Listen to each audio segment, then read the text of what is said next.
ख्वाजा गरीब नवाज ने अपनी आखिरी सांस ली, मगर उन्होंने कहा था, मौत मेरा विसाल है, आज मैं अपने रब की तरफ लौट जाऊंगा।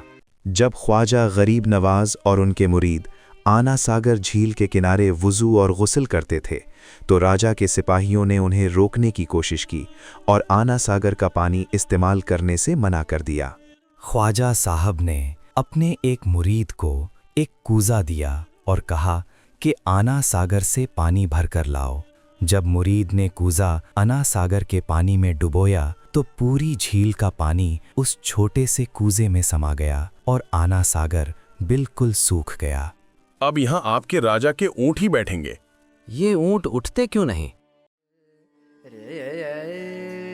राजस्थान के दिल में, जहाँ अरावली की पहाड़ियाँ आसमान को चूमती हैं, वहाँ एक ऐसी जगह है जहाँ हर साल करोड़ों से ज़्यादा लोग आते हैं, न सिर्फ हिंदुस्तान से बल्कि दुनिया के हर एक कोने से। ये कहानी है एक ऐसे वली की जिन्होंने मोहब्बत की जुबान सिखाई। आपने नफरत के दरिया को प्यार के समंदर में बदल दिया। ये हैं सुल्तानुल अज़्म ख्वाजा गरीब नवाज हबीबुल्लाह।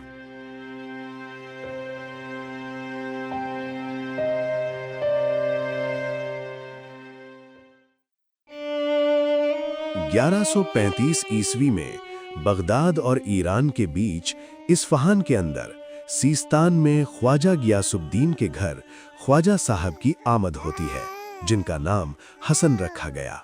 जब सिर्फ 15 साल के थे तभी माँ बाप का साया सर से उठ गया। पूरी जायदाद ख्वाजा साहब के हक में आई, मगर ख्वाजा साहब ने वो सब फकीरों में बांट दिया। ये उस दौर की बात है जब चारों तरफ जंग का माहौल था। ईस्ट और वेस्ट में लड़ाइयाँ चल रही थीं, मगर ख्वाजा साहब ने तलवार नहीं, मोहब्बत के इल्म को थामा और शुरू हुआ एक सफ़र। बुखारा, समरकंद, बगदाद, हर जगह इल्म हासिल किया।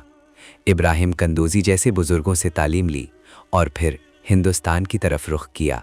1192 ईस्वी में मोहम्मद गौरी, पृथ्वीराज चौहान के बीच हिंदुस्तान में जंग चल रही थी।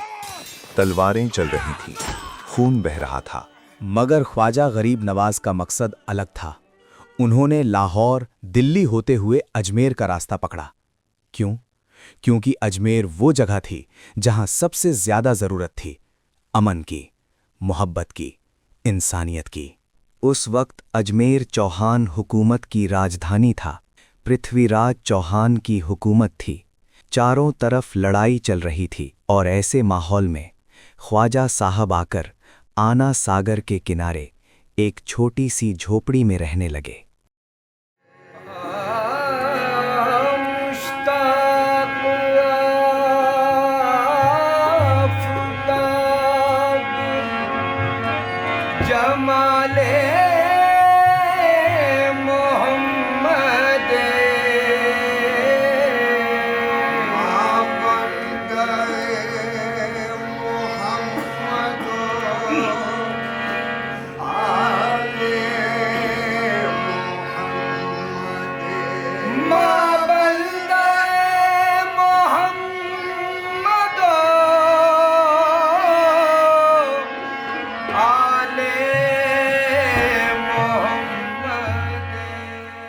ना कोई दरबार, ना कोई लश्कर, बस एक मकसद, खुदा की मोहब्बत और इंसान की खिदमत।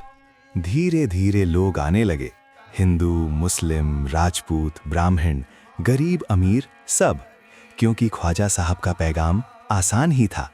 ख्वाजा साहब कहते थे, मुझे वो खुदाई पसंद नहीं जो दूसरों के दिल दुखाए, मुझे वो रोज़ा पसंद नहीं जो भूखे को खाना ना खिलाए, मुझे वो नमाज पसंद नहीं जो मजलूम की मदद ना करे। कहानियाँ मशहूर हैं। एक बार अजमेर में भयानक अकाल पड़ा। ख्वाजा साहब ने अपने मुरीदों को कहकर खाना बंटवाते रहे।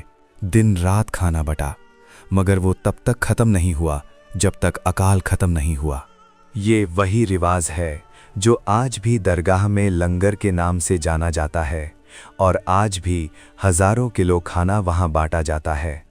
वैसे तो ख्वाजा साहब की कई करामतें मशहूर हैं, मगर ख्वाजा साहब की असली करामत थी लोगों के दिलों को बदलना। देखो, करामात या जादू ये ज़रूरी नहीं।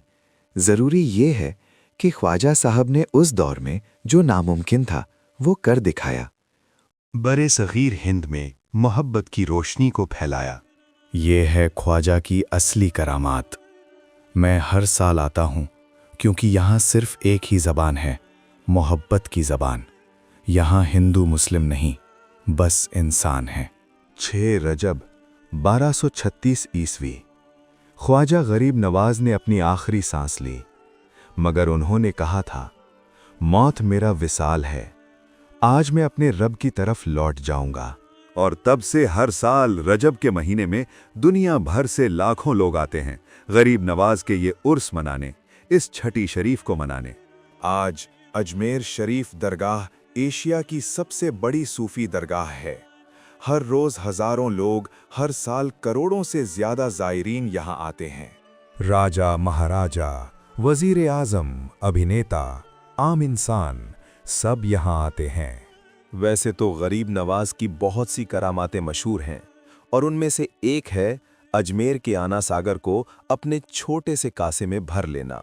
1135 ईस्वी में राजा अनाजी चौहान अजमेर के चौहान खानदान के एक ताकतवर राजा थे और उन्होंने ये शानदार झील बनवाई और अपने नाम पर इसका नाम रखा आना सागर।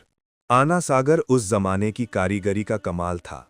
बरसात का पानी इकट्ठा करने के लिए, शहर को पानी देने के लिए ये बहुत जरूरी था, खासकर अजमेर जैसे सूखे इलाके में।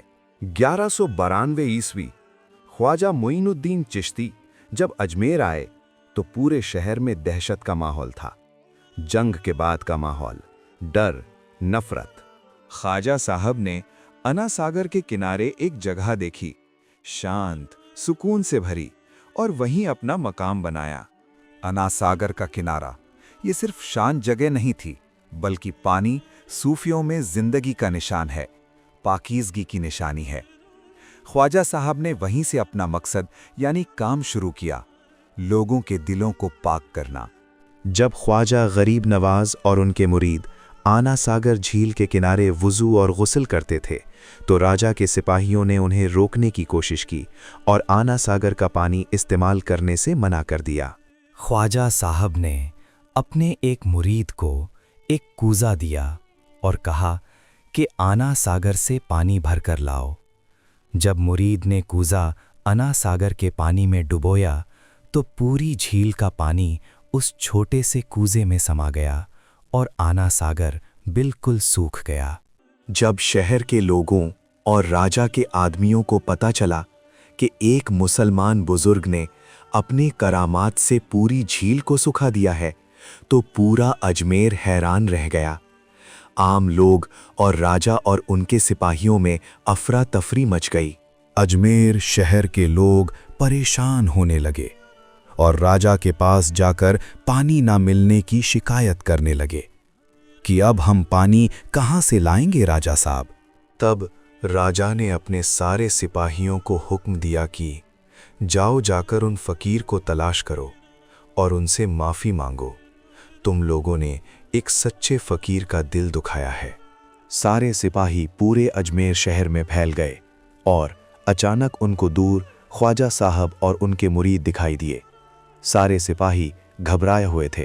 ख्वाजा साहब को देखते ही उन्होंने चैन की सांस ली और गरीब नवाज के पास जाकर माफ़ी मांगी कि जो गलती उन्होंने करी है उसका उन्हें इल्म नहीं था।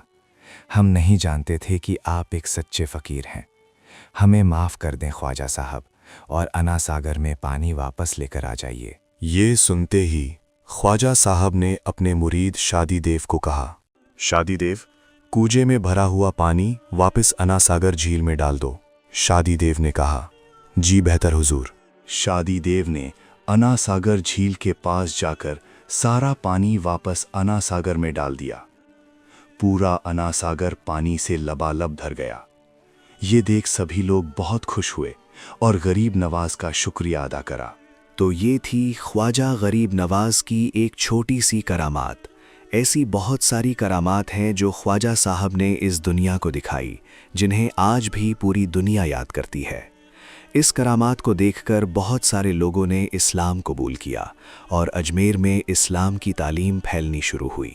अगली वीडियो में हम देखेंगे कि ख्वाजा साहब ने जोगी जयपाल को कैसे शिकस्त दी और इस पूरी दुनिया में ख्वाजा साहब की दरगाह इतनी मशहूर क्यों है। इसलिए अगर आपने अब तक चैनल को सब्सक्राइब नहीं किया है तो जल्दी से कर लीजिए, क्योंकि आगे भी ऐसी दिलचस्प वीडियोस आपको देखने के लिए मिलती रहेंगी। मिलता हूं आपसे अगली वीडियो में, तब तक के लिए अल्लाह हाफिज।